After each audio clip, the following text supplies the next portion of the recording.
Nos gustaba la casa porque, aparte de espaciosa y antigua, hoy que las casas antiguas sucumben a la más ventajosa liquidación de sus materiales, guardaba los recuerdos de nuestros bisabuelos, el abuelo paterno, nuestros padres y toda la infancia. Nos habituamos Irene y yo a persistir solos en ella, lo que era una locura, pues en esa casa podían vivir 8 personas sin estorbarse. Hacíamos la limpieza por la mañana, levantándonos a las 7, y a eso de las 11 yo le dejaba a Irene las últimas habitaciones por repasar y me iba a la cocina. Almorzábamos a mediodía, siempre puntuales. Ya no quedaba nada por hacer fuera de unos pocos platos sucios. Nos resultaba grato almorzar pensando en la casa profunda y silenciosa y cómo nos bastábamos para mantenerla limpia. A veces llegamos a creer que era ella la que no nos dejó casarnos. Irene rechazó 2 pretendientes sin mayor motivo. A mí se me murió María Esther antes que llegáramos a comprometernos. Entramos en los 40 años con la inexpresada idea que el nuestro, simple y silencioso matrimonio de hermanos, era necesaria clausura de la genealogía asentada por los bisabuelos en nuestra casa. Nos moriríamos allí algún día. Vagos y esquivos primos se quedarían con la casa y la echarían al suelo para enriquecerse con el terreno y los ladrillos. O mejor, nosotros mismos la voltearíamos justicieramente antes que fuese demasiado tarde. Irene era una chica nacida para no molestar a nadie. Aparte de su actividad matinal, se pasaba el resto del día tejiendo en el sofá de su dormitorio. No sé por qué tejía tanto. Yo creo que las mujeres tejen cuando han encontrado en esa labor el gran pretexto para no hacer nada. Irene no era así.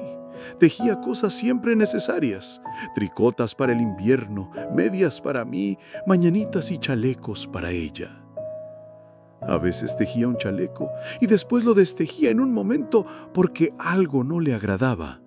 Era gracioso ver en la canastilla el montón de lana encrespada, resistiéndose a perder su forma de algunas horas. Los sábados iba yo al centro a comprarle lana. Irene tenía fe en mi gusto. Se complacía con los colores y nunca tuve que devolver madejas. Yo aprovechaba esas salidas para dar una vuelta por las librerías y preguntar vanamente si había novedades en literatura francesa. Desde 1939 no llegaba nada valioso a la Argentina. Pero es de la casa que me interesa hablar, de la casa y de Irene, porque yo no tengo importancia. Me pregunto qué hubiera hecho Irene sin el tejido. Uno puede releer un libro, pero cuando un pullover está terminado no se puede repetirlo sin escándalo. Un día encontré el cajón de abajo de la cómoda de alcanfor lleno de pañoletas blancas, verdes, lilas. Estaban con naftalina, apiladas como en una mercería. No tuve valor de preguntarle a Irene qué pensaba hacer con ellas. No necesitábamos ganarnos la vida. Todos los meses llegaban la plata de los campos y el dinero aumentaba. Pero a Irene solamente la entretenía el tejido. Mostraba una destreza maravillosa y a mí se me iban las horas viéndole las manos como erizos plateados, agujas yendo y viniendo y 1 o 2 canastillas en el suelo donde se agitaban constantemente los ovillos. Era hermoso.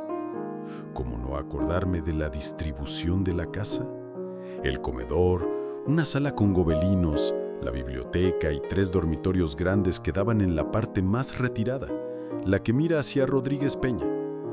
Solamente un pasillo con su maciza puerta de roble aislaba esa parte del ala delantera donde había un baño, la cocina, nuestros dormitorios y el living central, al cual comunicaban los dormitorios y el pasillo.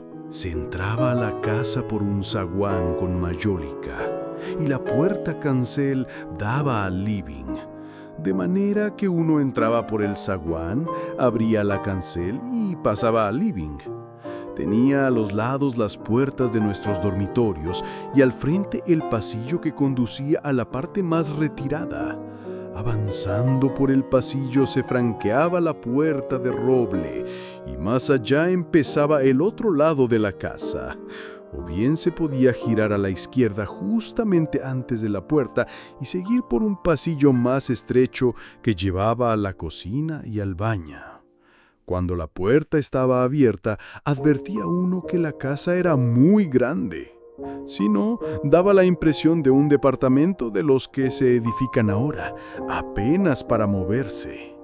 Irene y yo vivíamos siempre en esta parte de la casa. Casi nunca íbamos más allá de la puerta de roble, salvo para hacer la limpieza, pues es increíble cómo se junta tierra en los muebles. Buenos Aires era una ciudad limpia, pero eso lo debe a sus habitantes y no a otra cosa. Hay demasiada tierra en el aire. Apenas sopla una ráfaga, se palpa el polvo en los mármoles de las consolas y entre los rombos de las carpetas de macramé. Da trabajo sacarlo bien con plumero. Vuela y se suspende en el aire. Un momento después, se deposita de nuevo en los muebles y en los pianos. Lo recordaré siempre con claridad, porque fue simple y sin circunstancias inútiles. Irene estaba tejiendo en su dormitorio. Eran las 8 de la noche y de repente se me ocurrió poner al fuego la pavita del mate. Fui por el pasillo hasta enfrentar la entornada puerta de roble y daba la vuelta al codo que llevaba a la cocina cuando escuché algo en el comedor o la biblioteca. El sonido venía impreciso y sordo, como un volcarse de sillas sobre la alfombra o un ahogado susurro de conversación. También lo oí, al mismo tiempo o un segundo después, en el fondo del pasillo que traía desde aquellas piezas hasta la puerta. Me tiré contra la puerta antes que fuera demasiado tarde, la cerré de golpe apoyando el cuerpo. Felizmente, la llave estaba puesta de nuestro lado y además corrí el gran cerrojo para más seguridad. Fui a la cocina, calenté la pavita y cuando estuve de vuelta con la bandeja del mate le dije a Irene: «Tuve que cerrar la puerta del pasillo. Han tomado la parte del fondo». Dejó caer el tejido y me miró con sus graves ojos cansados. «¿Estás seguro?», asentí. «Entonces», dijo, recogiendo las agujas, «tendremos que vivir en este lado». Yo cebaba el mate con mucho cuidado, pero ella tardó un rato en reanudar su labor. Me acuerdo que tejía un chaleco gris. A mí me gustaba ese chaleco. Los primeros días nos pareció penoso porque ambos habíamos dejado en la parte tomada muchas cosas que queríamos.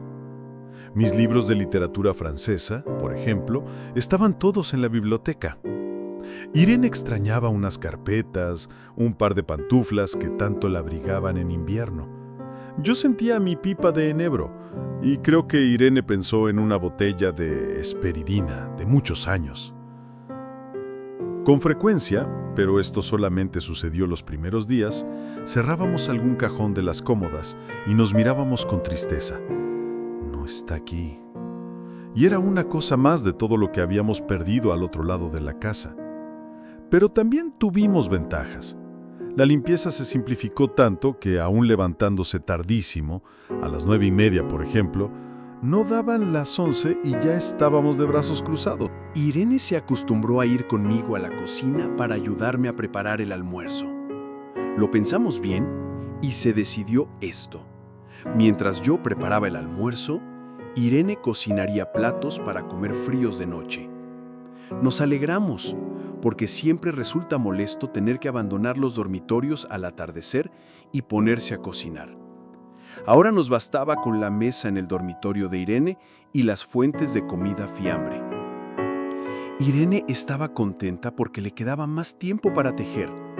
Yo andaba un poco perdido a causa de los libros, pero por no afligir a mi hermana, me puse a revisar la colección de estampillas de papá y eso me sirvió para matar el tiempo. Nos divertíamos mucho, cada uno en sus cosas, casi siempre reunidos en el dormitorio de Irene, que era más cómodo. A veces Irene decía: «Fíjate este punto que se me ha ocurrido.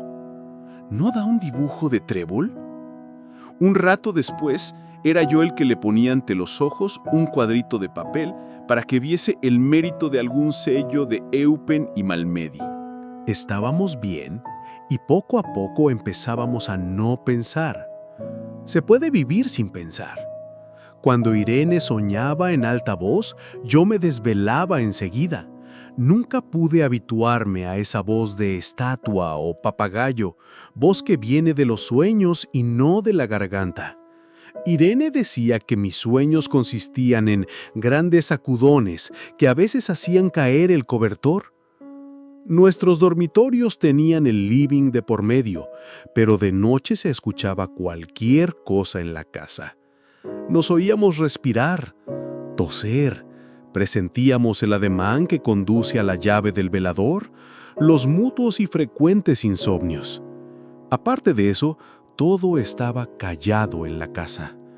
De día eran los rumores domésticos, el roce metálico de las agujas de tejer, un crujido al pasar las hojas del álbum filatélico, la puerta de roble, creo haberlo dicho, era maciza. En la cocina y el baño, que quedaban tocando la parte tomada, nos poníamos a hablar en voz más alta, o Irene cantaba canciones de cuna. En una cocina hay demasiado ruido de loza y vidrios para que otros sonidos irrumpan en ella. Muy pocas veces permitíamos allí el silencio. Pero cuando tornábamos a los dormitorios y al living, entonces la casa se ponía callada y a media luz hasta pisábamos más despacio para no molestarnos.